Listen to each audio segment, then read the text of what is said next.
কাছ থেকে ওনাদের বক্তব্যে বারে শুনলাম যে প্রত্যুত্তর দিতে গিয়ে বলেছে, প্রত্যুত্তর দিতে গিয়ে বলেছে বারবার নাকি বিরোধী দলের না প্রত্যুত্তর বলিনি। এক মিনিট, আমার কাছে আমি বলেছি এবং সরকারি দল বিরোধী দল অশালীন কথা সংসদে চলতে পারে না। আমার কাছে এটা কোট আনকোট স্টেটমেন্ট এবং যেই বলুক এটা এবং আমি পার্থর বক্তব্যে ফিরে যাচ্ছি মাননীয় প্রধানমন্ত্রী শেখ হাসিনা সংসদ নেত্রী এবং সংসদের বিরোধী দলের নেত্রী, তাদের ইশারাই যথেষ্ট এই বক্তব্য বন্ধ করবার জন্য।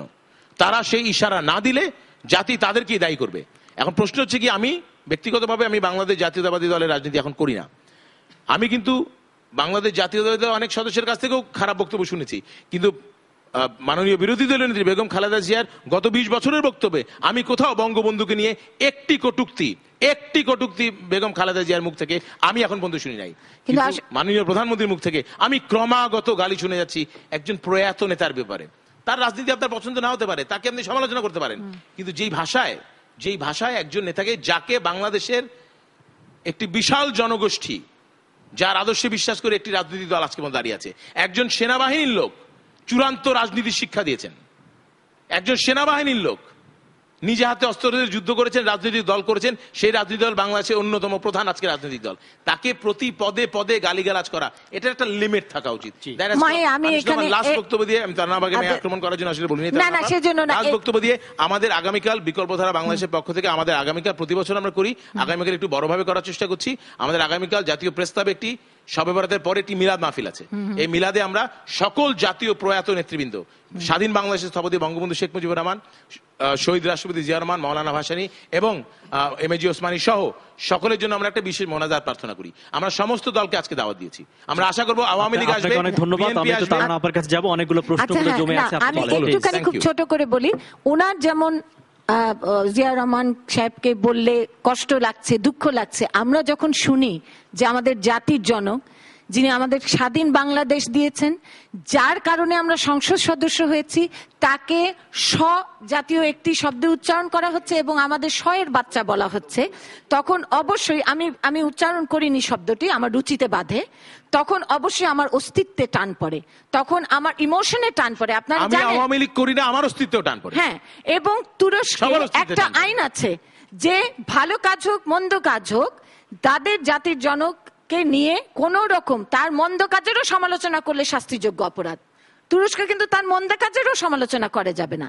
আমার কথা হচ্ছে যে আমরা উভয় দলের নেতাদের মন্দ কাজের অবশ্যই সমালোচনা করব, ধরে নিন, কিন্তু সেই সমালোচনা এক জায়গায় শেষ করে বিদেশের মতো ডিবেট হোক আমাদের অর্থনীতি সম্পর্কে, ডিবেট হোক আমরা দেশকে কোথায় নিয়ে যেতে চাই আজকের থেকে, ডিবেট হোক আমরা নারীর ক্ষমতায়নের কোন জায়গায় পৌঁছাতে চাই, কিন্তু আমরা ওই এক গোল একটা সার্কেল, একটা ভিশাস সার্কেলের মধ্যে পড়ে ঠিক ওই জায়গায় ঘুরপাক খাচ্ছি, হয় আমি খাচ্ছি, না হলে উনি খাচ্ছেন, না হলে আবার আমার দিকে ঠেলে দিচ্ছেন। এর থেকে তো বেরিয়ে আসতে হবে। এবং আমি সত্যিকার অর্থে এ ধরনের অশালীন কথা, শব্দ যা মহান জাতীয় সংসদে শুনেছি, আপনারা যদি দেখে থাকবেন আমাদের অধিকাংশ সরকারি দলের সংসদ সদস্য টেবিল চাপড়ে অভিনন্দিত করেনি, এমনকি আমাদের দলের সংসদ সদস্য কেউ না, আপনাদের দলেরও তো তারা তো করেই নেই, তারা দাঁড়িয়ে সময় দিতে হবে, অবশ্যই দিব। কিন্তু আমার কাছে মনে হয়েছে যে আমার যদি এই রুলস অফ প্রসিডিংস এ আমার যদি অধিকার থাকতো, আমি সেদিনই ওয়াক আউট করতাম। কারণ এর চেয়ে জঘন্যতম নারীর সম্মানের কথা আমরা বলে নারীকে যেভাবে হেয় করছি, পুরুষরা কিন্তু পুরুষকে অত হেয় করছে না, কেউ কোন পুরুষ সংসদ সদস্য অপর পুরুষ সংসদ সদস্যের একটা ব্র্যাকেট বাদে, হ্যাঁ, আনন্দিত হচ্ছে না, পোশাক নিয়ে কে পাঞ্জাবি পরে আসলো, কে শার্ট পরে আসলো, এই নিয়ে কটাক্ষ, অশ্লীল শব্দে বাক্য চয়ন, কে কি মাথায় কি লাগালো কি নালো, এগুলো নিয়ে কিন্তু কথা হচ্ছে না। অথচ আমরা মেয়েদের অপমান করছি। তাহলে আমাদের অবশ্যই নারী অধিকারের কথা বলবার ক্ষমতা হারিয়েছি আমরা। এই ধরনের মানুষদের বা এই ধরনের সংসদ সদস্যের অবশ্যই নারী অধিকার নিয়ে কথা বলা উচিত। আবার আসবো মিস্টার পার্থ, আপনি যদি বলেন। আমি অল্প একটু বলি, আসলে তানাপা যেভাবে বলেছেন,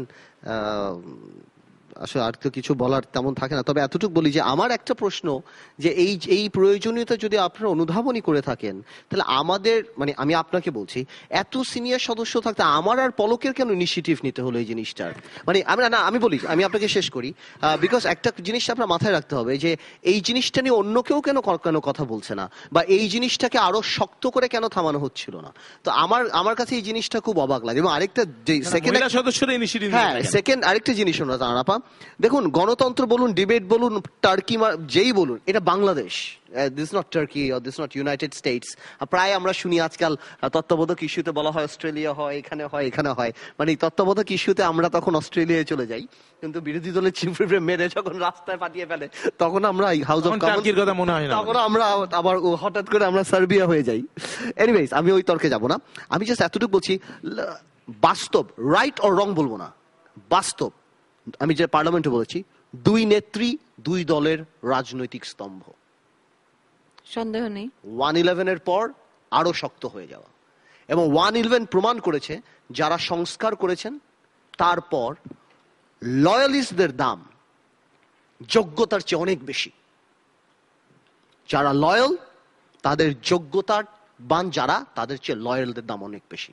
এটা আওয়ামী লীগের রাজনৈতিক বিপর্যয়ের, যেটা আমাদের চোখে, আমাদের পার্সপেক্টিভ, আপনাদের লাগবে না নিশ্চয়ই, বাট আমাদের কাছে যে ভালো ভালো পলিটিশিয়ানরা আজকে পলিটিক্সে নেই। আমি বলি, শেষ করি, same goes for us, not only you. তো যেখানে জিনিসটা এরকম হয়ে গিয়েছে, এই বাস্তব হয়ে গিয়েছে, যখনই যেই মুহূর্তে আপনি আপনার গণতান্ত্রিক চর্চা করার কথা মনে করছেন, কিন্তু যেই মুহূর্তে আমার নেত্রীর উপরে লেগে যাচ্ছে কেউ না কেউ দাঁড়িয়ে, তখন তাদের সংসদীয় রীতিনীতি দর্শক আপনাকে ফোন ভুলে করতে যাচ্ছেন। যাচ্ছেন। হ্যালো, কে আছেন ফোনে? যদি প্রশ্নটি করেন। জি জি জান। জি, কে বলছেন? প্রশ্নটি করুন। জি, আমি নাপিতা বলছিলাম বাড়িধারা থেকে। যেসব সংসদ সদস্যরা সংসদ চাপাচ্ছেন, এত জোরে কথা বলে, অশ্লীল ভাষায় কথা বলে, এদেরকে আমরা আবার মিডিয়ায় এনে এদের কি প্রশ্রয় দিচ্ছি না? এদের কি আমাদের উচিত, মানে মিডিয়ার থেকে তাদের কি বয়কট করা উচিত না? কিংবা তাদের যে ধরনের কথাবার্তা বলছেন, তাদের, আমাদের তো মিডিয়া ফেসবুকের থেকে আমরা যদি বয়কট করি। জি, আমার মনে হয় এটা ঠিক প্রশ্ন না, আপনি এটা প্রস্তাব হিসেবে বলেছেন, আমরা আলোচনা করব। আলম ভাই যদি একটু বলেন, আমরা একটু নির্বাচন নিয়ে কথা বলছি। আমি তার আগে খুব সংক্ষেপে দু একটি কথা একটু বলতে চাই, যে মাহিবী চৌধুরী বোতল সংক্রান্ত যে কথাটি বলেছেন, সংসদ নেত্রী এই ধরনের কোনো শব্দ ব্যবহার করেননি। উনি যদি এটা কোনো তথ্য প্রমাণ দিতে পারেন, আমি সেটা নিয়ে পরে কথা বলবো। আর দ্বিতীয় আরেকটি কথা হলো, প্রধানমন্ত্রী এই বক্তব্যটি দেননি, সংসদে বোতল সংক্রান্ত কোনো বক্তব্য দেননি। আর দ্বিতীয় কথাটি হলো, আমি কিন্তু ইন্টারাপ্ট করিনি মাহিব আপনাকে, আমি একটু বলি। আর দ্বিতীয় কথাটি হচ্ছে যে আরেকজনের স্বামীর বিষয়ে পরিচয় বলা হয়েছিল সে ইহুদি, এই তথ্যটি কি ভুল? আমি নামটি উচ্চারণ করছি না, কারো একজন হাজবেন্ডের ব্যাপারে বলা হয়েছিল যে তিনি ইহুদি। এই তথ্যটি কি জরুরি? এই তথ্যটি এই বিষয়টি কি জরুরি? অবশ্যই জরুরি, কারণ তার সন্তানের স্ত্রীকে বলা হয়েছে ইহুদি। সেটা অবশ্যই আসতে পারে, না বলে থাকলেও, এটারই তথ্য, এটা একটি তথ্য, অবশ্যই এটি তথ্য। আচ্ছা, এটা আমার মতামত, আপনি গ্রহণ নাও করতে পারেন, এটা আমি তথ্যের কারণে ভুল কিনা। আর দুইটি ছোট্ট ক্লারিফিকেশন দিয়ে রাখি। আমি রতন ভাই যেটি বলেছেন, লেবার ল যদি একটু অন্য প্রসঙ্গ বিষয়টি, উনি যেহেতু প্রসঙ্গ অবতারণা করেছেন এবং একজন শ্রমিক নেতা হিসেবে ওনাকে যথার্থই সেটি, এটি হলো লেবার ল নিয়ে কিন্তু পাবলিক হিয়ারিং হয়েছে। লেবার ল নিয়ে সংসদীয় কমিটিতে গেছে, সংসদীয় কমিটি পাবলিক হিয়ারিং করেছে একাধিকবার, এবং লেবার অর্গানাইজেশনগুলির সাথে আলাপ আলোচনা করে এটা সংসদে আজকে সকালে বোধহয় সংসদীয় কমিটির উত্থাপন করেছে। তো লেবার ল সরকার জাস্ট করে ফেলছে, এই কথাটি বোধহয় ঠিক না। টিকফার বিষয়টি হচ্ছে যে টিকফার প্রক্রিয়া শুরু হয়েছিল মানে অনেক দিন থেকে, প্রায় 20 বছরের অধিক সময় হয়ে গেছে, এবং TICFA is not a binding agreement, it's a framework agreement. তো এটা নিয়ে না খারাপ, আমি বলছি যে সংসদে বা কেন দেয়া হলো না, ইটস নট এগ্রিমেন্ট অ্যাকচুয়ালি। আর সরকারের অনেক এগ্রিমেন্ট থাকে যেটা গোপনীয়, সেটা পাবলিক, যেখানে আমরা একজন ব্যক্তিকে সম্মান করে বলতে পারছি না, সেখানে কোনো সেন্সিটিভ এগ্রিমেন্ট নিয়ে আলাপ আলোচনার পরিবেশ আছে কিনা, বা সব সংসদ সদস্যের সে ম্যাচুরিটি আছে কিনা, এটাও তো একটা ভাববার বিষয় আছে, যদি এরা আরো অনেক একটা প্যান্ডোরাস বক্স ওপেন করে দেয় হয়তোবা। আমি যে কথাটি একটু বলতে চাই, যে তত্ত্বাবধায়ক সরকার এবং নির্বাচন নিয়ে যে কথাটি হচ্ছে, মাননীয় প্রধানমন্ত্রী যেটি বলেছেন যে কিয়ামত পর্যন্ত তারা থেকে যাবে। উনি বলেছেন এটা রাজনৈতিক বক্তব্য, এটা অবশ্যই রাজনৈতিক বক্তব্য, বাট ইটস অলসো ফ্যাকচুয়াল, এর মধ্যে সত্যতা রয়েছে। কারণ তত্ত্বাবধায়ক সরকার 90 দিনের নাম করে এসে 2 বছর থেকে গেছে, তো এবার এসে অন্তত 5 বছর থাকবে না, তার গ্যারান্টি কে দিতে পারে? মাহিবি চৌধুরী গ্যারান্টি দিলে কি আমরা সেটা মেনে নিতে পারবো?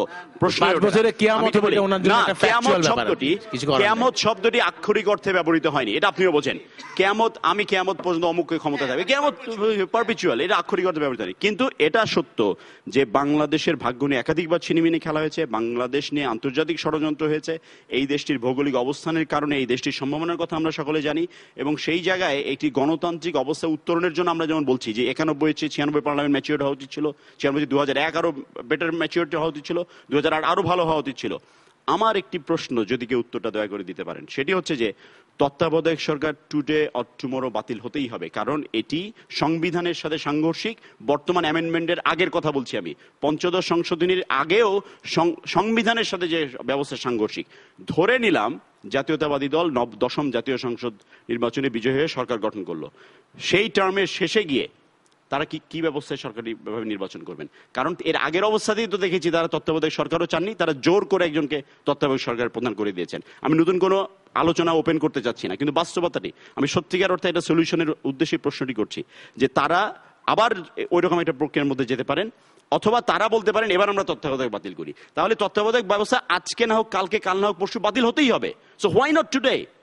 যেখানে এতগুলি মিডিয়া রয়েছে, যেখানে আন্তর্জাতিক গণমাধ্যম রয়েছে, তারা মনিটর করছেন, আমরা কমিটমেন্ট দিচ্ছি, 6000-এর উপরে নির্বাচন হয়েছে, যেটা নিয়ে কোনো প্রশ্ন ওঠেনি, তারপরেও আজকে কেন নয়? Because we don't trust you. Simple. Doesn't matter. আমরা তো প্রমাণ রেখেছি, আমরা 6000 নির্বাচন করে প্রমাণ রেখেছি। একটা কথা বলি ভাই, আমাদের কাছে আপনারা যখন করবেন will say we don't trust you. আমাদের কাছে, এটা সলিউশন। আমি আপনাকে বলি, আমাদের কাছে Awami League is a political elephant. হাতির দাঁত একটা দেখায়, BNP is even worse there. BNP যে হায় না, আমাকে বুঝাই না, না আমি পলিটিক্যাল এলিফ্যান্ট ভালোভাবে বলেছি। এটা শাহের ভাই, আপনি এভাবে কি কথা বলেন? আপনার কাছ থেকে আমি যখন আওয়ামী লীগকে এলিফ্যান্ট বলবেন, আমি এলিফ্যান্ট তো আমি বড়ভাবে দেখিয়েছি যে আওয়ামী লীগ একটা আপনি আগে থেকেই যদি আক্রমণাত্মক মাইন্ডসেটে রাখেন, আমি বুঝাচ্ছি আওয়ামী লীগ অনেক বড় একটা দল, আপনি বিএনপি কে হায় না, এই যদি অ্যাটিটিউড থাকে তাহলে আপনাদের অধীনে আমরা নির্বাচন করব না। আপনি যদি আমাদেরকে হায় না বলেন না, তাহলে কি তাহলে সামনে জাতীয় সংসদ নির্বাচন আওয়ামী লীগ বিএনপির অধীনে? আমি এটা বলি না, আপনি কথা টুইস্ট করছেন। না না রেখেছিলেন 2006। আপনি আমার সাথে কথা বলেন, আপনি আমার সাথে কথা বলেন। আমি আপনাকে সম্মান দিয়ে বললাম যে আওয়ামী লীগ বাংলাদেশের সবচেয়ে বড় রাজনৈতিক দল, এবং তার অস্তিত্বকে আমি একটা রাজনৈতিক হস্তির সাথে তুলনা করলাম, আর আপনি আমাকে হায়না বানিয়ে দিলেন। এই যদি মাইন্ডসেট হয়, এবং আমরা যদি, তাহলে আমরা আপনার অধীনে নির্বাচন করব। আপনি কিন্তু শুরু করেছেন একটা প্রস্তাবনা নিয়ে, প্রস্তাবনাটা না না প্রস্তাবনা না, আপনার আমি বলি আমার সময়, আমার ভাগের সময় এখন আমি দিচ্ছি আমি একটা মিনিট আলাল ভাই দিয়ে দিচ্ছি। আমি একটা দিই। আপনারা যদি অ্যাটিটিউড একটু বলি আপা, না নির্বাচন তো আমরা যদি অ্যাটিটিউড পরিবর্তন না করি, মাননীয় প্রধানমন্ত্রী যেটা বলেছেন যে জেলে যাওয়ার যে কথা বলেছেন, 2 নেত্রীর জেলে যেতে হবে, আমরা যদি আমাদের রাজনৈতিক অ্যাটিটিউড পরিবর্তন না করি, তাহলে আমরাও যদি ক্ষমতায় আসি, আমরাও যদি মনে করেন আপনারা নর্মাল দিয়ে দিলেন এবং আমরা ক্ষমতায় আসলাম, এখন আমরা তত্ত্বাবধায়ক দিতে চাই না, বাট তখনও কিন্তু জিনিসটা দাঁড়াবে যেই পর্যন্ত আমাদের 2 দলের এই 20 ফিটের যে একটা সম্পর্ক, সেখানে যেই পর্যন্ত আমরা আমাদের ওই সম্পর্কটা হেট্রেড থেকে রাজনীতিতে নিয়ে আসবো, এই দেশে কখনোই তত্ত্বাবধায়ক সরকার ছাড়া অন্য কোনো নির্বাচন হবে না। কিন্তু আপনি আমাদেরকে হায়না মনে করেন না, এরকম অন্ততপক্ষে রাজনীতিতে একটা অনাস্থা, একটা মিসট্রাস্টের যে অবস্থা, সেইখানে কি একটা দলীয় সরকারকে নির্বাচন করা সম্ভব কিনা, সেই প্রশ্ন তিনি বলেছেন। এর উত্তর আপনি কি বলবেন? অবশ্যই সম্ভব, কারণ আপনি একজনকে জাজ করবেন কি হবে, তার ইমিডিয়েট পাস্টার অ্যাক্টিভিটিস দিয়ে জাজ করবেন। আওয়ামী লীগের ইমিডিয়েট পাস্ট কি? গত 4.5 বছরে যে নির্বাচনগুলি হয়েছে, সেখানে 20টি নির্বাচন হয়েছে জাতীয় সংসদ এবং সিটি কর্পোরেশনের মতো, যেখানে প্রতিমন্ত্রী বা উপমন্ত্রী মর্যাদার পদমর্যাদায় তারা আসীন হয়েছেন। 6000 স্থানীয় সরকার নির্বাচন হয়েছে। আর কত প্রমাণ দিতে হবে বাংলাদেশ আওয়ামী লীগকে যে নিরপেক্ষ হতে পারে? আলাল ভাই, একটু আপনার কাছে উনি যেটা বলার চেষ্টা করেছেন যে 5000 এর উপরে স্থানীয় নির্বাচন হয়েছে, এই উত্তরে যদি আপনি বলেন। আমি শুনেছি, একটু প্লিজ আপনি রিপিট করেন না প্লিজ। আমি যেটা বলতে চাচ্ছি সেটা হলো যে, মানে শাহরিয়ার আলম সাহেবের কথায় মনে হচ্ছে যে দাদাও নেই, বাবাও নেই, পুত্রও নেই, আর পুত্রবধূও নেই, কিন্তু নাতি এবং ওই যে নাতনি নিয়ে উনি বেশ মত্ত হয়ে আছেন আলোচনায়। কারণ এই পদ্ধতিটি শুরু হয়েছিল তো 91 সন থেকে, হঠাৎ করে এসে 2007-এ যেটা হলো, সেইটাকে প্রথম স্বাগতম জানিয়েছেন আজকের মাননীয় প্রধানমন্ত্রী। উনি তাদের শপথ অনুষ্ঠানে গিয়েছেন, উনি গিয়ে বলেছেন এই সরকার আমাদের আন্দোলনের ফসল, অর্থাৎ লগি বইটার ফসল। এবং পরবর্তীতে উনি প্যারোলে মুক্তি পেয়ে যাওয়ার সময় এয়ারপোর্টে খুব জোর গলায় বলেছেন আমরা এই সরকারের সকল কর্মকাণ্ডকে ইনডেমনিটি দেব, বৈধতা দিব, এবং সংসদে দিয়েও সেটা দেখিয়েছেন। তো সেই সরকারের উদাহরণ টেনে পুরা সামগ্রিক তত্ত্বাবধায়ক ব্যবস্থাকে তো কলুষিত করার চেষ্টা করাটা উচিত নয়। আর কিয়ামত পর্যন্ত থাকবে না। এই প্রসঙ্গে আমি বলি, অতি সম্প্রতি কিছুদিন আগে আওয়ামী লীগের প্রেসিডিয়াম সদস্য নাসিম সাহেব, এখন যিনি 14 দলের মুখপত্রও বটে, বগুড়ায় গিয়ে উনি এবং মতিয়া চৌধুরী সাহেব দুজনেই ছিলেন। নাসিম সাহেব বলেছেন কিয়ামত বাংলাদেশে কিয়ামত হয়ে যাবে, কিন্তু কিয়ামত পর্যন্ত তত্ত্বাবধায়ক সরকার হবে না। তার মানে কি, কিয়ামতের পরেও পৃথিবী ধ্বংস হয়ে যাবে, কিন্তু মহাজোট ক্ষমতায় থাকবে, আওয়ামী লীগ থাকবে, নাসিম সাহেব থাকবে, তত্ত্বাবধায়ক হবে না। তো এত কিয়ামত শুনতে তো আমরা রাজি না ভাই। কিয়ামত যেন একদিনই হয়, আল্লাহ রাব্বুল আলামিন কর্তৃক নির্ধারিত দিনই যেন হয়, এর বাইরে না হয়। আর যেটা বলেছেন যে মাহি কি গ্যারান্টি দিতে পারবে, না, এই গ্যারান্টিটা দিতে পারবেন একমাত্র মাননীয় প্রধানমন্ত্রী। ওই যে বললাম যে শপথ অনুষ্ঠানে যাবেন না, ইনডেমনিটি দেবেন না, সকল কাজের বৈধতা দেবেন, আগাম ঘোষণা দেবেন না, তাহলে এটা গ্যারান্টেড হয়ে যাবে। আর জেলখানার কথা বলছে যে দুজনেই জেলখানায় যাবে। জেলখানায় আমি ব্যক্তিগতভাবে যতবার গিয়েছি আমার মনে অনেক কষ্ট আছে। এই সরকারের আমলে পার্থও গিয়েছে। এখন জেলখানায় আরো অনেকেরই যাওয়া উচিত, না গেলে বুঝবে কিভাবে? কারণ বিরোধী দলের নেত্রীও জেলখানায় ছিলেন, তার সন্তানরা এখনো জেলখানায় আছেন, কারো কনভিকশন হয়েছে।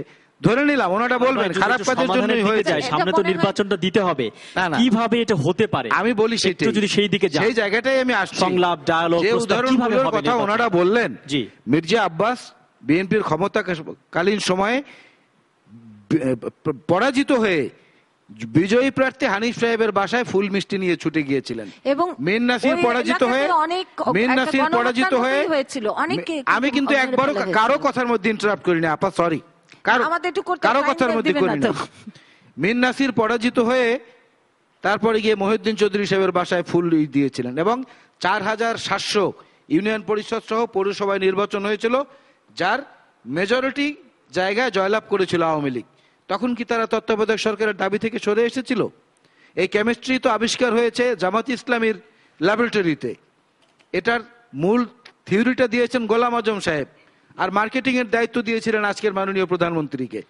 আর এটার হোলসেলার ডিলারশিপ ছিল আওয়ামী লীগের কাছে, রিটেল ডিলারশিপ ছিল জামাতের কাছে। আজকে তাদের মধ্যে লাগালাগি হয়েছে, জন্য আমাদের সঙ্গে লাগালাগি কেন রে ভাই? আমরা তো স্ট্যান্ড থেকে সরি নাই। ওনারা সংসদ থেকে 1 বছর আগে পদত্যাগ করেছেন, আমরা একতরফা ভাবে জাতীয় সংসদে সারা রাত জেগে অধিবেশন ডেকে তত্ত্বাবধায়ক বিল পাস করি। এই দাবিটা আদায় করবেন কিভাবে? দাবিটা আদায় তো খুব ছোট্ট কাজ, সময় কিন্তু বেশি নেই আমাদের, না সময় বেশি নেই, কাজটি খুব ছোট্ট। যা হয়েছে এখন পর্যন্ত হয়েছে, এই পর্যন্ত মাননীয় প্রধানমন্ত্রী থামলে ভালো হয়। কারণ ওই যে বলেছেন যে হায়ানা বা কিছু, আওয়ামী লীগে আব্রাহাম লিঙ্কনের একটি ভাষা আছে খুবই প্রচলিত, of the people, for the people, by the people. দুষ্ট লোকরা বলে যে আওয়ামী লীগের জন্য এটা হচ্ছে অফ দি পিপল, মানে off, O double F, off, বন্ধ করে দাও। Of the people, far the people মানে দূরে থাকো মানুষের কাছ থেকে, তাদের কথা শোনার দরকার নাই। আর বাই দি পিপল, টাটা দিয়ে দাও তাদেরকে, তাদের সঙ্গে যোগাযোগেরও দরকার নাই। এই অবস্থাটার মধ্যে তারা আছে। এই আবহ থেকে বের হয়ে আসতে হবে। একটা ছোট্ট কাজ করতে হবে, যে পঞ্চদশ সংশোধনীতে যা হয়েছে, যা কিছু হয়েছে, এভরিথিং ওকে, কোনো সমস্যা নাই, কিন্তু জাজমেন্টের যে পরবর্তী পার্ট, যে আগামী 2টো টার্ম সংসদের অনুমোদন করবে তত্ত্বাবধায়ক সরকার ব্যবস্থা প্রচলিত থাকতে পারে, সেইটা মাননীয় প্রধানমন্ত্রী বলে দিক, প্রস্তাব উত্থাপন করুক, ওনারাই তো পাস করতে পারবে, আমরা সহযোগিতা করব।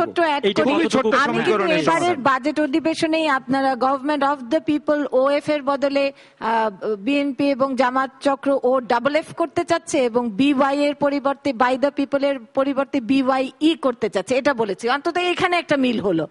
সেটা হলো, আমরা মনে করছি আপনারা গণতন্ত্রকে বিদায় দিতে চাচ্ছেন, আপনারা মনে করছেন আমরা গণতন্ত্রকে বিদায় দিতে চাচ্ছি। এগুলো তো উদাহরণ আমি দিয়ে গেলাম একটু আগে, কারা দিয়েছে। এখন এখানে আমরা একটা জিনিস ভুলে যাচ্ছি, যে এখানে আদালতের একটা রায় আছে, এবং সেখানে বলা হয়েছে, আমি সম্পূর্ণটা একটু শেষ করি তাহলে বুঝতে পারবেন, যে সেখানে দলীয় সরকার ছাড়া কোনো মানে তত্ত্বাবধায়ক সরকার, যেটাকে আপনারা বলছেন বারবার, সেটা নির্দলীয় তত্ত্বাবধায়ক সরকার চাচ্ছেন, যে দলীয় সরকার ছাড়া এটা কনস্টিটিউশনেই বাধা আছে, এবং কনস্টিটিউশনেই বলা আছে যে কনস্টিটিউশনের সঙ্গে অসামঞ্জস্যপূর্ণ যে কোনো কিছু বাতিল বলে গণ্য হবে।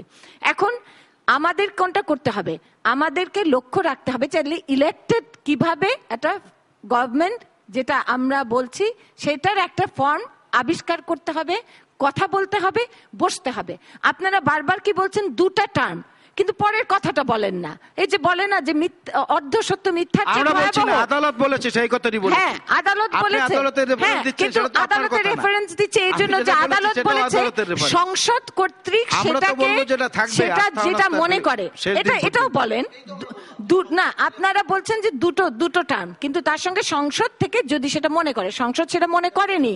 হ্যাঁ, তো তাই যদি হয়, কিন্তু আপনারা যে এত গালিগালাজ দিলেন, মানে বিরোধী দলে, আপনারা না, হ্যাঁ, আবার বিরোধী দলের বিভিন্ন মহিলা সংসদ সদস্যরা, এখানে কিন্তু আপনারা কেউ কোনো প্রস্তাব দিলেন না যে কেয়ারটেকার গভর্নমেন্ট আপনারা যেটা চাচ্ছেন সেটা তো সম্ভব না। ঠিক আছে, তাহলে আমরা আদালতের রায়ের অনুসরণে এর গণ্ডির ভিতর থেকে আমাদের প্রপোজাল এটা ভাই, কোনো এটা কিন্তু প্রস্তাব আছে কখনো কিনা? আসেনি আপনাদের আসবে, কাছ থেকে। সময় শেষ হয়ে আপনাদের যাবে। রায় এবং আপনাদের সংবিধান কেন্দ্র- নির্বাচন হ্যাঁ, কমিশনকে শেষ সুযোগ, শক্তিশালী শেষ করার সুযোগ। জন্য সার্চ কমিশন আপনারা গিয়েছিলেন এবং সেখানে আপনাদের ভূমিকা আমাদের ছিল। কোনো কথা আচ্ছা, সেখানে রাখা আপনারা হয়নি। কি কারো কথা কথা রাখা দিতে হয়নি। পারেন যে কেয়ারটেকার গভর্নমেন্টের চিফ কে হবে? এইটা নিয়ে করতে হবে, আরেকটা তাই তো করতে ঝগড়ায় হবে। লিপ্ত হবেন না? দেখে আমি তো বলি যে নিচ্ছি তো। কেয়ারটেকার গভর্নমেন্ট হইলেও চিফ কে হবে এই নিয়ে আরেকটা লাগবে, আরো হরতাল হবে, আরো সহিংসতা হবে। আপনার কাছে চাইলে কোনো হবে। সমাধান আছে? হ্যাঁ, কিভাবে তো লগি হতে পারে বৈঠক তো আসলে? আপনারা করেছেন, সমাধান আবার করার তো আমরা কেউ না, সমাধানের বিভিন্ন পথ ওনারা বলবেন, সেগুলা নিয়ে আমরা দুই দল বসে আমরা তো আলোচনা বসার জায়গা প্রস্তাব তো না, সেরকম দেওয়াই পাত্র তো আছে। বলেছে এখানে। আচ্ছা, আমি- পাত্র তো বলেছেন যে আমার মনে হয়- অনাস্থার যে জায়গাটা কিভাবে বসবে আসলে। আমার মনে হয় এখানে আসলে আমি একটু জি, বলতে পারি, please, ভাই যদি আমি খুব বলেন, সংক্ষেপে বলবো। জায়গাটা কি এটা- আসলে? এটাই মনে হয় শেষ সুযোগ। Please. আচ্ছা, তাহলে আমি এটা এই ব্যাপারে বলে আমি সারিয়ে ভাই একটা বক্তব্যের জবাব না দিলে আসলে হবে না। একটু হালকার দিকেও যেতে চাই, সবসময় তো রুড়ো কথা বলতে ভালো লাগে না। আচ্ছা, আগে এই তত্ত্বাবধায়ক সরকারের ব্যাপারে বলি। তত্ত্বাবধায়ক সরকারের ব্যাপারে দুটো জিনিস খুব স্পষ্ট। এক নম্বর, আওয়ামী লীগের পক্ষ থেকে বারবার বলা হচ্ছে এবং আজকেও তারানা আপা এবং সাহেব দুজনে বলেছেন, এটা আমাদের বিষয় না, এটা আদালত বলেছে ভাই, আমি করব কি? এটা আদালতের বিষয়। আদালত এটাকে অসাংবিধানিক বলেছে, বেআইনি বলেছে।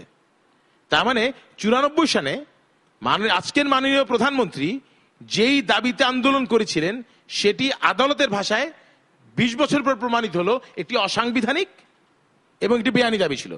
তাহলে এমন একটি বেআইনি ব্যবস্থার জন্য যিনি আন্দোলন করে এই বেআইনি ব্যবস্থাকে কার্যকর করেছিলেন, তার জন্য কি তিনি একবার জাতির কাছে ক্ষমা চেয়েছেন? ভাই, আদালতের কথায় বোঝা গেল আমি একটি বেআইনি অসাংবিধানিক কাজ করেছিলাম, আমি সেটার জন্য দুঃখিত। 1 নম্বর। 2 নম্বর, শাহরিয়ার ভাই যে কথাটা বলেছেন, আমাদের মনে হয় we should focus in to that point, যে আমরা 2007-এর পরিস্থিতি একটি যে বোঝা গিয়েছে যে যেই তত্ত্বাবধায়ক সরকার ব্যবস্থা সাংবিধানিকভাবে প্রচলিত ছিল তার মধ্যে একটা গ্যাপ আছে, that was not the perfect law. Absolutely, এখানে কারো এই বিষয়ে কোনো দ্বিমত নেই যে 90 দিনের মধ্যে নির্বাচন না হলে কি হবে, ডক্ট্রিন অফ নেসেসিটি চলে আসতো, তখন অনেক কিছু চলে আসতো। তার মানে ওই যে গ্যাপটা আছে, আপনি সেই গ্যাপটা সমস্যা করুন, সেই জায়গায় আপনি সমাধান করুন যে 90 দিনের মধ্যে নির্বাচন হতেই হবে, নাহলে কি সেই জায়গা আপনি প্রবলেম বলছেন এখানে, যেখানে আপনি সেটা না করে মাথা ব্যথা থেকে মাথা কেটে ফেলবেন, এটা তো হতে পারে না। আপনি এমন কি পরিস্থিতি হয়েছে যে 94 সালে যেটা বাস্তব ছিল আজকে সেটা অবাস্তব। উনি বলছেন যে আজকে হোক কালকে হোক বন্ধ তো হতেই হবে। কবে বন্ধ হবে? এটা কি 2 টার্ম হবে নাকি 20 টার্মে হবে? আমি তো আশা করি এটা 1 টার্মই হবে, কিন্তু তার আগে রাজনৈতিক নেতৃবৃন্দ সেই দায়িত্বশীলতার পরিচয় দিতে পারবে না, সেই বিশ্বাসের জায়গা সৃষ্টি করতে পারবেন কিনা সেটাই বলে দিবে যে তত্ত্বাবধায়ক সরকার ব্যবস্থা কবে বাতিল হবে। এর পর্যন্ত তত্ত্বাবধায়ক সরকার ব্যবস্থা যারাই বাতিল করতে যাবে তারা আসলে ক্ষমতাকে কুক্ষিগত করতে চায়, কিয়ামত পর্যন্ত ক্ষমতায় থাকতে চায়, সেটাই একমাত্র। আমি শেষ বক্তব্য একটু হালকা দিকে যাই, শাহরিয়ার ভাই কিছু মনে করেন না। আপনি একটা গরমের পর তো একটু হালকা দিতেই হবে, অনেক গরম কথা যাবে না। আপনি একটা তথ্য দিয়েছেন। আচ্ছা, এটা হালকা, হ্যাঁ। আপনি একটা তথ্য দিয়েছেন যে বলেছেন যে যেখানে মাননীয় প্রধানমন্ত্রী বলেছে যে তার ছেলে ইহুদি বিয়ে করেছে, সেইটাকে ব্যাখ্যা করতে উনি বলেছেন কামাল হোসেনের মেয়ে ইহুদি ব্যাখ্যা করেছে এইটা, এবং আপনি এটাকে মনে করছেন এটা যৌক্তিক কেন? এটা একটি তথ্য। ভাই, তথ্য তো দুনিয়ায় অনেক রকম আছে ভাই। আপনি বারবার ওটা উচ্চারণ করে এটা গণমাধ্যমের মাধ্যমে আরো ওনাকে অপমান করছেন। কেন অপমান হবে? যদি ডক্টর কামাল হোসেনের মেয়ে, আমি একটু বলি, আমি একটু হালকা করে বক্তব্য চেষ্টা করেন। আমরা সাম্প্রদায়িক না হই, আমাদের সব ধর্মের সবার প্রতি শ্রদ্ধা আছে। যদি ডক্টর কামাল হোসেনের মেয়ে একজন ইহুদিকে বিয়ে করে থাকে, সেটা জনগণ শুনে খারাপ কিছু হবে না। আপনি যে বললেন কেন খারাপ হবে, সেটা আহলে কিতাব করতেই পারে, কোনো অসুবিধা নাই, সবাই করতে পারে। আমাদের সজীব ওয়াজিদ জয় তিনিও খ্রিস্টান বিয়ে করতে পারেন, কোনো সমস্যা নাই। আমার জন্য কোনো সমস্যা নাই, আমার আইনতও নাই, কোনোভাবে নাই। কিন্তু প্রশ্ন মানুষ করতেই পারে, কেননা আমার বঙ্গবন্ধু স্বাধীন বাংলাদেশের স্থপতি, জাতির জনক, 1000 বছরের শ্রেষ্ঠ বাঙালি, বারবার যে উপাখ্যানগুলো দিচ্ছেন, সেই বঙ্গবন্ধু দৌহিত্র, বঙ্গবন্ধু রক্ত যা শরীরে, 16 কোটি মানুষের মধ্যে একজন মহিলা খুঁজে পেলেন না যাকে ভালোবাসা যায়, যাকে বিয়ে করা যায়। মানুষের আমার কাছে কোনো ব্যাপার না। এটা আপনি বলাতে আমি খুবই দুঃখ পেলাম। কেন দুঃখ পাবেন? না, কারণ আমি তো দুঃখের এটা জন্য বলি ব্যক্তিগত। নাই। We are crossing the limit. আমি We are খুব বিব্রত crossing বোধ the করছি। limit. না, না, ব্যক্তি, please, আসলে এই রাজনীতি, ধরনের we are কথাবার্তা crossing the আমি limit. একটু বলে দেব, আমি একটু বলে দেব। আমি একটু বলিনি সারে ভাই, আমি আমি তথ্য দিয়েছি, আপনি তথ্যের কথা বলেছেন, তথ্য তো আসলে বিয়ে করেছে, তা অসুবিধা কি আছে? এইটাকে বরং মাননীয় প্রধানমন্ত্রী বলা ছিল যে খুবই পার্সোনাল। মাহি ভাই এটা নিয়ে আলোচনা না করলে ভালো। খুবই পার্সোনাল, খুবই পার্সোনাল। আমি একটা কথা বলি, কে কি বললো সবাই সুখী থাকলে আমরা সুখী। We don't care যে কে কাকে বিয়ে একটু করছে। কথা এটা নিয়ে বলতেন, কথা কারণ আপনারা কথা বলেন, এই জন্য কিন্তু এই কথা আসে এবং এই জন্য এগুলি হয়। হ্যাঁ, আমি বলি, আপনারা কিন্তু বুঝেন না জিনিস। আপনি বলতে দেন কথাটা। তানাপা কথা বলি, আমরা এখানে টেলিভিশনে আমরা একই কাজ করছি, কিন্তু আমরা এক্স্যাক্টলি আমরা টিভিতে বলছি, আমরা let's not talk about it. আমরা তত্ত্বাবধায়ক সরকার নিয়ে কথা বলি। তত্ত্বাবধায়ক সরকারের ব্যাপারে মাহি ভাই যেটা বললো, আলা ভাই যেটা বললো, সত্যি কথা বলতে ওই অনাস্থার যে জায়গাটা, সে জায়গাটা কমিয়ে আনতে হবে। কিন্তু একটা ব্যাপার মাথায় রাখতে হবে, যেটা অনেকেই চিন্তা করতে পারে, তত্ত্বাবধায়ক বা এই ধরনের কোন ইন্টারিম গভর্নমেন্ট আসার পর আমাদের কিন্তু অ্যাটিটিউড পরিবর্তন হয়ে যায়, কারণ তখন কিন্তু আমাদের ভয় থাকে। কোনো কারণেও যদি তখন আমরা এমন কোনো কথা বলি বা এই ধরনের কোনো আলটিমেটাম দেই, তখনই কিন্তু প্রশ্ন থাকে এই তত্ত্বাবধায়ক সরকার বা এই ইন্টারিম গভর্নমেন্টকে অনেক দিন থেকে যেতে পারে নাকি। এই জন্য দেখবেন whenever the interim তত্ত্বাবধায়ক সরকার works, we start behaving ourselves, কিন্তু তখনই। এই জন্য কিন্তু ওই অনাস্থার জায়গাটা, ভাই যেটা জিজ্ঞেস করছে কতদিন, ভেরি রাইটলি সেড শাহরিয়ার ভাই, কতদিন থাকবে ডিপেন্ডস যতদিন আমাদের মধ্যে, বিকজ 20 ফিটের যে দূরত্ব, যে আমাদের দূরত্ব, সেখানে যখন আমরা বিশ্বাস করি যে আমার হত্যার জন্য তুমি দায়ী, আমাকে এই অপমানের জন্য তুমি দায়ী, তখন জিনিসটা কিন্তু পলিটিক্সের অনেক বাইরে চলে যায় জিনিসটা, তখন জিনিসটা অনেক পার্সোনাল। তখন এমন একটা পরিস্থিতি দাঁড়ায় যে একই রাস্তা দিয়ে একজন আরেকজন হাঁটতে পারবে বা চোখ দেখা দেখি হবে, সেটাও থাকে না, এবং সেই কারণেই কিন্তু অবিশ্বাসের জন্মটা। এই জন্য ছোট ছোট মেয়র নির্বাচন, এই নির্বাচন, ওই নির্বাচন, এগুলি কোনো করে যেটা ক্ষমতা পালাবদলের যখন ঘটনা আসে, তখন ওই বিশ্বাসের জায়গা আসে না। কারণ আমরা সবাই আশা করি, আমাদের জেনারেশন আমরা সবাই আশা করি যে, আমার মনে হয় দুই নেত্রী তো দুইবার প্রধানমন্ত্রী হয়ে গিয়েছেন, আমার মনে হয় জনগণের জন্য, for the harmony of the people, there still hope. আমার মনে হয় এমন একটা সিস্টেম হোক, সেটা তত্ত্বাবধায়ক সরকার হোক, নির্বাচনী সরকার হোক, ইন্টারিম হোক, যাই হোক, মানে যেখানে মানুষ নিঃসন্দেহে এবং সুন্দরভাবে নির্দলীয় একটা এমন একটা অ্যাটমসফিয়ারে উৎসব মুখর পরিবেশে। রতন ভাই আপনাকে যাবো, যেরকম বলা হচ্ছে অবাধ, সুষ্ঠু এবং নিরপেক্ষ একটি নির্বাচন জাতি আশা করছে, তো দু দলের মধ্যে যে অনাস্থায়, সেই অনাস্থাটা কিভাবে কমিয়ে আনা যায়? এটা যে নির্বাচন যে আস্থায় নিতে পারছে না, এটা আজকে আমাদের আলোচনায় যেমন স্পষ্ট, পার্লামেন্টের আলোচনায় স্পষ্ট যে আমাদের রাজনৈতিক দলগুলো পরস্পরকে কেউ আস্থায় নিতে পারছে না, এবং জনগণও ঠিক আস্থা পাচ্ছে না যে এদের কারো অধীনে নির্বাচনটা সুষ্ঠু হবে কিনা। একটু আমি আলাল ভাইয়ের একটা তথ্যকে একটু আমি কমব্যাট করতে চাই। তিনি বললেন যে গোলাম আজমের ফ্যাক্টরিতে ম্যানুফ্যাকচার্ড হয়েছে এই তত্ত্বাবধায়ক সরকার, কিন্তু দেখুন 86-এ যখন নির্বাচন হলো এরশাদের অধীনে, তখন আওয়ামী লীগ এবং জামাত ইসলাম দুটাই ইলেকশনে গিয়েছিল। আমরা তখন বলেছিলাম 5 দল, বেরিয়ে এলাম 15 দল থেকে। আমরা বললাম যে আন্ডার এরশাদ নো ইলেকশন, এবং বিএনপি পরে সেই ইলেকশনে যায়নি। ফলে তখন কিন্তু তত্ত্বাবধায়ক সরকার যদি মনেই থাকতো, তাহলে এরশাদের অধীনে নির্বাচনে যেত না। আবার এই জামাত ইসলামী দেখেন, বিএনপি সহ জামাত ইসলাম 91-এ যখন গভর্নমেন্টে থাকলো, তখন তত্ত্বাবধায়ক সরকারের জন্য যখন আওয়ামী লীগ ফাইট করলো, তখন কিন্তু এই জামাত আবার ওই বিএনপির সঙ্গে ছিল। ফলে জামাত কখনোই তত্ত্বাবধায়ক সরকারকে বাস্তবে আমি একটু সুইচ ওভার করে ওদের সাথে গেল সব সময় জামাত একটু ভুল আছে। আপনার এই কথার মধ্যে দিয়ে মনে হচ্ছে যে এটা বোধহয় তাদের রসায়নাগারে তৈরি করা জিনিস, তা নয়। তত্ত্বাবধায়ক সরকার আকাঙ্ক্ষাটা তৈরি হয়েছিল জনগণের মধ্যে থেকে। যখন বলা হলো যে এরশাদ যে ক্ষমতা ছাড়বে কোথায়? 0 পয়েন্টে, তখন বলা হয়েছে না, ক্ষমতা ছাড়ার একটা জায়গা আছে, সেটা কিভাবে হতে পারে সেগুলো দেখানো হয়েছিল। এবং তত্ত্বাবধায়ক সরকার প্রধান কে হবে, তখন আমরা সর্বদলীয় ছাত্র ঐক্যের পক্ষ থেকে আমরা 2 জোটকে ঘেরাও করে বসেছিলাম, যেটা আপনাদের নির্ধারণ করতেই হবে। ফলে এটা একটা পিপুলস প্রেশার ছিল এবং পিপুলস আর্জ ছিল, এটা একটা দিক। আর একটা জিনিস আমি একটু বলতে চাই যে এই যে আমরা এই যে নির্বাচনকে নিয়ে যেমন আমরা কথা বলছি, কিন্তু সবচেয়ে বেশি কথা বলা উচিত ছিল কি নির্বাচন করব। এখন তো 3টা শক্তি খুব সক্রিয় হয়ে আছে। একটা শক্তি কি, আওয়ামী লীগ ক্ষমতায় আছে, সে ক্ষমতায় থাকতে চায়, তার জন্য একটা প্রবল শক্তি ক্রিয়াশীল হচ্ছে।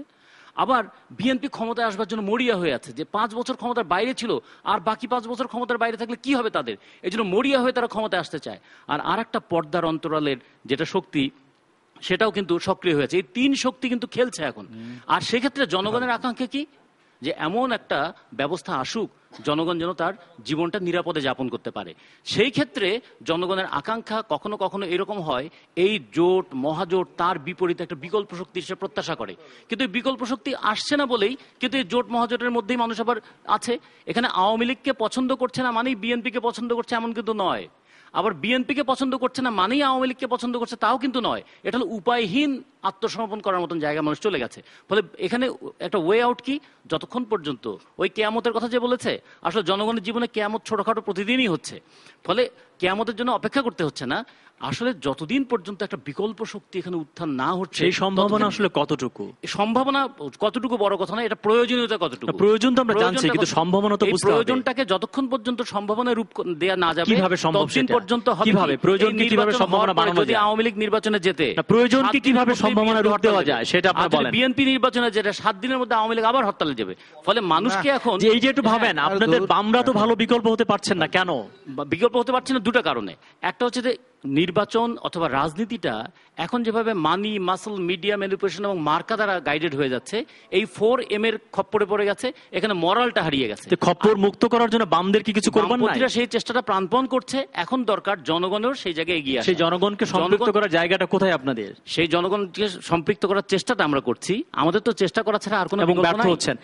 আমরা ব্যর্থ হচ্ছি না, জনগণও খুঁজে নিতে ব্যর্থ হচ্ছে। আমি তো আসবো, তারা যদি একটু বলেন যে ব্যর্থ হচ্ছে বলেই অবাধ সুষ্ঠু নিরপেক্ষ নির্বাচন জাতি আশা করছে, কিন্তু দু দলের মধ্যে অনাস্থাটা অনেক দূরত্ব হয়ে গেছে, সেটাকে কমানোর কোনো উপায় কি আছে?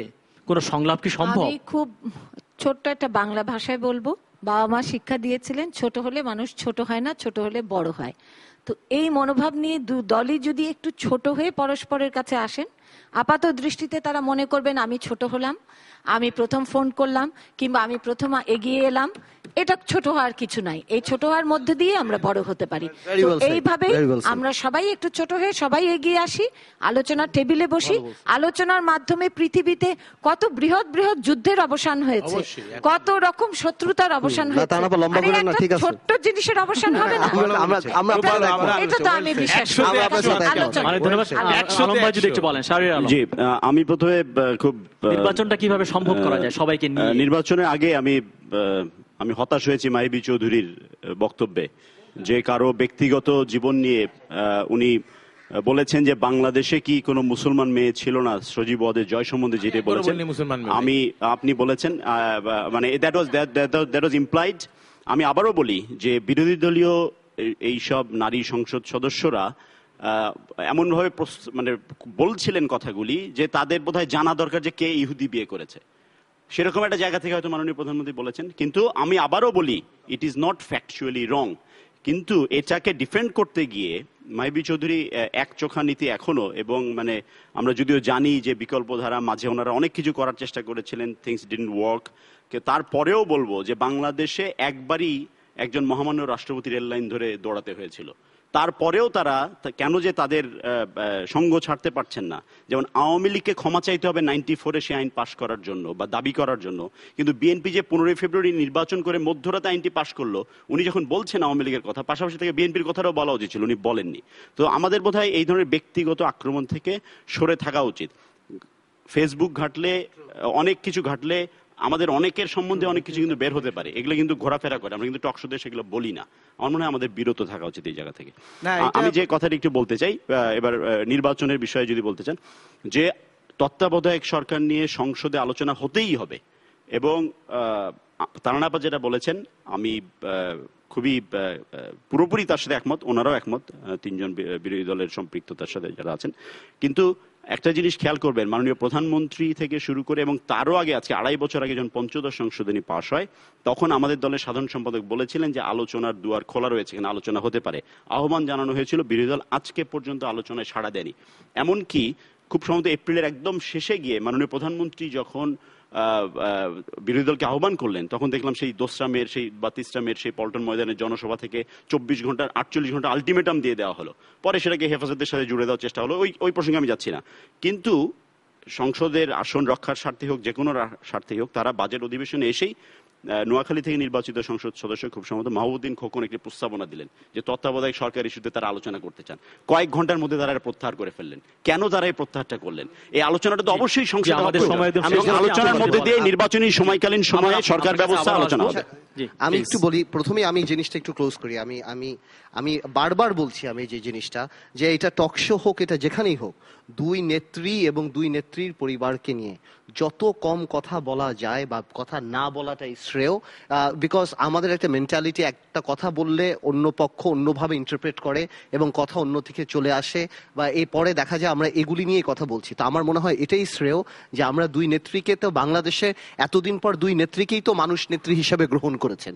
তা আমরা এটা রেখে পার্সোনাল অ্যাটাক না করে আমরা রাজনৈতিকভাবে আমরা আমাদের কথা বলি। আমি মনে করি এটাই সবচেয়ে বড় থিং। আরেকটা কথা যেটা সারি ভাই আপনার আমি কারেক্ট করে দিই, বা কারেক্ট বলবো না, আমি যেহেতু আমি জাতীয় পর্যায়ে রাজনীতি করে, আমি থাকি 18 দলের মিটিং এ অন্য জায়গায়, আপনি যেটা মনে করছেন হবে, সংলাপ হবে ইনশাল্লাহ। প্রত্যেকটা জিনিস একটা টাইম থাকে এবং টাইমের আগে একটা প্রেশার ক্রিয়েট হয়, এবং প্রেশার ক্রিয়েট করা হয় লেভেল প্লেইং ফিল্ড করার জন্য, যাতে করে এই বার্গেনিং পজিশনটাতে আপনি যে গন্তব্যে পৌঁছাবেন আপনি আপনার দাবিটা নিয়ে আসতে পারেন। হঠাৎ করে যদি আমরা আওয়ামী লীগকে এখন বলি যে আমরা আপনার সাথে সংলাপে বসবো, ওই সিচুয়েশন অথবা একটা আন্দোলনের মুখে সিচুয়েশন ইজ কমপ্লিটলি আলাদা। তো আমার মনে হয় যত টাইম গড়াবে এবং সবাই সব কর্নারগুলি উপলব্ধি করবে যে হ্যাঁ আসলে এখন নির্বাচন নকিং অ্যাট দ্য ডোর, আসলে আমাদের একটা নির্দলীয় সরকার দরকার, সবগুলি, তখন দেখবেন আওয়ামী লীগও অনেক সফট হবে এবং এটা একটা ট্যাকটিক্স, পলিটিক্যাল একটা স্ট্র্যাটেজি। সো আপনি যেভাবে মনে করছেন যে আমরা এই সংসদে দিলাম না, আলাল ভাই যেটা কারেক্টলি বলছে, আগামী সংসদে যে আমরা দিব না, বা স্পেশাল সেশন যে বসবে না মধ্যরাতে, সেটা আমরা কেউই বলতে পারি না। তো সুতরাং when that right time will come, you'll see that the windows are opening automatically. আর 4 মাস সময় হয়তো আছে। আর রাইট টাইমের মাঝখানে হরতাল দিয়ে মানুষ কত মরবে বলেন? মানে রাইট টাইমটা আসার আগে এই যে হরতাল, সহিংসতা, মানুষ মারা, দেশের আন্দোলন হবে। আসলে আমরা প্রতিটি সরকারের মেয়াদ খুব সংক্ষেপে, একদম প্রতিটি সরকারের মেয়াদ শেষ হওয়ার আগে আমাদের রাজনৈতিক অস্থিরতা বাড়ে, হরতাল বাড়ে, আন্দোলন বাড়ে। কিন্তু আমি লাস্টে শুধু তারা না আবার বক্তব্য আসবে, উনি একটা আজকে একে খাঁটি কথা বলেছেন যে আমরা নিজেরা যদি একটু ছোট হয়ে আসলে কে আগে ফোন কলটা করবে, কে আগে অনুরোধ জানাবে, সেই জায়গায় যদি চলে যেতে পারি তাহলে আসলেই এটার সমাধান খুব তাড়াতাড়ি সম্ভব। এটা আসলে একেবারে একটি ইগোইস্টিক প্রবলেম চলে গেছে। আর শাহরিয়ার ভাইকে শুধু বলবো, শাহরিয়ার ভাই আমি একেবারেই অনুষ্ঠানে হালকাভাবে গল্পটা একটা শেষ করতে চাচ্ছিলাম, আমি হইচইয়ের জন্য বলতে পারিনি। আমার সজীব ওয়াজিদ জয়কে ব্যক্তিগত আক্রমণ করার কোনো ইচ্ছা ছিল না, কোনো ইচ্ছা এখনো নাই। আমি কিন্তু ব্যক্তিগত আক্রমণ করে বলিনি, আমি শেষ করতে পারিনি জিনিসটা। আমি তাকেও, আমার সাথে তার যতবার দেখা হয়েছে, তার সাথে কথা হয়েছে এবং আলোচনা হয়েছে, এবং অত্যন্ত ভালোভাবে সুন্দরভাবে আলোচনা হয়েছে, তার স্ত্রীর সাথেও আলোচনা হয়েছে, এবং আমার কাছে মনে হয়েছে খুবই ভালো, কেউ কোনো খারাপ মানুষ না। আমি ব্যক্তিগত আক্রমণ করবার জন্য বক্তব্যটি আসলে দেই।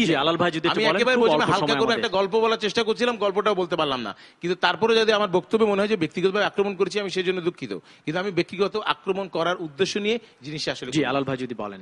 যে ওই আমি প্রথমে একটু রতন ভাইয়ের প্রসঙ্গে বলতে চাই যে শাহাবুদ্দিন সরকারটি কিন্তু তত্ত্বাবধায়ক সরকার ছিল না। উনি প্রথমে উপরাষ্ট্রপতি হয়েছেন, সেখান থেকে পরবর্তীতে রাষ্ট্রপতি হয়েছেন। এটাকে বরং অস্থায়ী একটা সরকার বলা যায়। কিন্তু তত্ত্বাবধায়কের ফর্মুলাটা গোলাম আজম সাহেবই প্রথম দিয়েছিলেন, এবং 91-96 সনে আমাদের সঙ্গে জামাত ইসলামী প্রথম দিকে ছিল, কিন্তু আন্দোলনের সময় গিয়ে আওয়ামী লীগের সঙ্গে একত্র হয়েছে, সেই কথাটি আমি বলেছি। আর যেটি এই প্রসঙ্গে তথ্যগত উদাহরণ যেটি মাহি বি চৌধুরী বলেছেন, বিরোধী দলীয় নেত্রীর পক্ষ থেকে আজ পর্যন্ত বঙ্গবন্ধু সম্পর্কে একটি কটূক্তি এত বছরের ইতিহাসে কেউ বলতে পারবে না। বরং তিনি বঙ্গবন্ধুর মাজার জিয়ারত করেছেন, বরং আমাদের নেতা তারেক রহমান বঙ্গবন্ধুর মাজার জিয়ারত করেছেন, কিন্তু জিয়াউর রহমানের মাজারের ব্রিজ তুলে নিয়ে যাওয়া হয়েছে। প্রত্যুত্তরে এরকম ফলাফল আমরা পেয়েছি।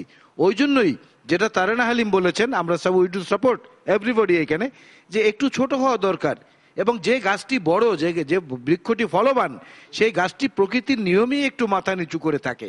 তা ফলবান বৃক্ষ তো এখন আওয়ামী লীগ এবং বঙ্গবন্ধুর কন্যা, এবং আওয়ামী লীগ বাংলাদেশের এল্ডেস্ট পলিটিক্যাল পার্টি। এখানেই তো আবার তাদের কাছ থেকে কিন্তু সেই ফলবান বৃক্ষেরও তো একটু মাথা নিচু করা দরকার। এবং সেই জায়গাটায় করলে পরে বিএনপি যদি তখন নমনীয় না হয়, বিএনপি যদি সেই বিশেষ হারা আপনারাও নিচ্ছেন, তখন পজিটিভ আমরাও রেসপন্স নিচ্ছি, না তাতে করে কোনো সমস্যা নেই। সেই জায়গাটায় তাকে দোষারোপ করতে পারেন যে বিরোধিতার জন্য জি, বিরোধিতা আমাদের করছে। সময় আছে, আমি একেবারে ছোট- শেষ। সেইটা তো একবারে, একটু করা আমার হচ্ছে একটা না। ছোট একটা প্রশ্ন 20 সেকেন্ড আমি সময়। বলেছি মাননীয় প্রধানমন্ত্রী করা হচ্ছে আহ্বান না তো সেটা। মাননীয় প্রধানমন্ত্রী আহ্বান করেছেন সভা থেকে বলেছেন ভাই, তার উত্তরে- ব্যাকরণগত না, না, আহ্বান না, আর ব্যাকরণ- আমি আন্তরিকতা কি বলি, এর মধ্যে please, অনেক with তফাৎ good আছে। spirit, আপনি with এটা all নিয়ে good তর্ক spirit। করেন না। তারানা হালিম যেটা বাংলাদেশ বলেছে, that is the Awami right way। League, উনি যে ছোট হওয়ার কথা বলেছেন, বাংলাদেশ আওয়ামী লীগ সেই ছোট হয়ে আপনাদেরকে আহ্বান করেছে, আপনারা হ্যাঁ, সাড়া দেন ছোট হয়ে আহ্বান তার বিরুদ্ধে করেছে। আপনারা করুণা না না আবার সময় হবে, আবার হবে, করুণা আপনি করেছে। চিন্তা করেন না, it's not end of the মানে ডে, হয়েছে কি, আবার হবে। আহ্বান করা হয়নি। সেই আহ্বানটাকে যদি আপনারা একটু উদার চিত্তে গ্রহণ করে করবো 48 আমরা। ঘন্টার আলটিমেটামটা না করবো। দিতেন মনে আমাদের হচ্ছে ultimate দেশটাকে- political language, এটা এটাকে তো- seriously না, নিচ্ছেন। এটা তো করবো তো, অপহরণকারী 30 সবসময় তারা আবার 30 একটু- ভাই, ট্রাম্প এটা তো কার্ড দিয়েছিল অপহরণকারী জনাব। দেশ। একটুখানি দেখুন, আমরা- সেই আমরা তো পর্যায়ে তো আমরা রাজপথে যাইনি। আমরা আমরা তো বলবোই। দেশটাকে না, না, অপহরণ করতে আমরা চাই। তার একটুখানি দেখুন, ট্রাম্প যেখানে কার্ডের পর্যায়ে যায়নি। 48 জি, ঘন্টা আমাদের বা সবশেষ 24 ভাই ভাই আপনাকে অনেক এগুলো তো ধন্যবাদ, আলাল ভাই অপহরণকারী ধন্যবাদ, দেশ মিস্টার পার্থ অনেক ধন্যবাদ, বলতে পারেন। আলাল ভাইকে ধন্যবাদ, পার্থ অনেক কিছু শহরে জানেন যেটা আমরা ধন্যবাদ, সকলে please, জানি না, please। আশা করি সেরকম কিছু একটা আলাল করবেন। আপনাকে অনেক ধন্যবাদ, উনি রতন এগিয়ে ভাইকে অনেক আসবেন ধন্যবাদ এটাই আমরা আশা করেছি। আসবার ভালো জন্য এবং তাত্ত্বিকতার এই জন্য বিষয়ে স্যার। কথা বলবার জন্য। প্লিজ প্রিয় দর্শক, আজকের বিজ্ঞ প্যানেলিস্টে যেসব বিষয়ে কথা বলেছেন সেগুলো যদি আমি সুপারিশ আকারে পেশ করি, তাহলে তারা বলবার চেষ্টা করেছেন সংসদে যে সংরক্ষিত আসন থাকে সেখানে বিভিন্ন শ্রেণী পেশার মানুষের সত্যিকারের একটি প্রতিনিধিত্ব দরকার, এবং অসংসদীয় আচরণ যদি কেউ করে তাদের জন্য শাস্তির ব্যবস্থা থাকতে হবে, এবং অশালীন শব্দকোষ প্রণয়ন করতে হবে এবং সেই বিবেচনায় তার প্রয়োগ সংসদে করতে হবে, এবং বিশেষ ক্ষেত্রে সংসদ থেকে তাদেরকে সাময়িকভাবে বহিষ্কার করা দরকার, এবং অশ্লীল শব্দ ব্যবহার করলে তার জরিমানা করা যেতে পারে। একজন প্যানেলিস্ট বলেছেন সেই জরিমানাটি ব্যক্তিকে না করে বরং দলকে করা যেতে পারে, এবং নির্বাচনকালী সরকার ব্যবস্থার বিষয়ে প্রধান দলগুলির ভেতরকার যে অনাস্থা তৈরি হয়েছে সেই অনাস্থাটি কমিয়ে আনার জন্য দুদলকে সংলাপে বসতে হবে, এর কোনো বিকল্প নেই। এবং সবশেষ যেটি বলা হয়েছে যে কারো ব্যক্তিগত বিষয় এবং কাউকে ব্যক্তিগতভাবে আক্রমণের যে সংস্কৃতি সেখান থেকে আমাদেরকে বেরিয়ে আসতে হবে। সবাইকে ধন্যবাদ অনুষ্ঠানে দেখবার জন্য। এটি পুনঃপ্রচার হবে সকাল 8টায়। ভালো থাকুন, নিরাপদে থাকুন।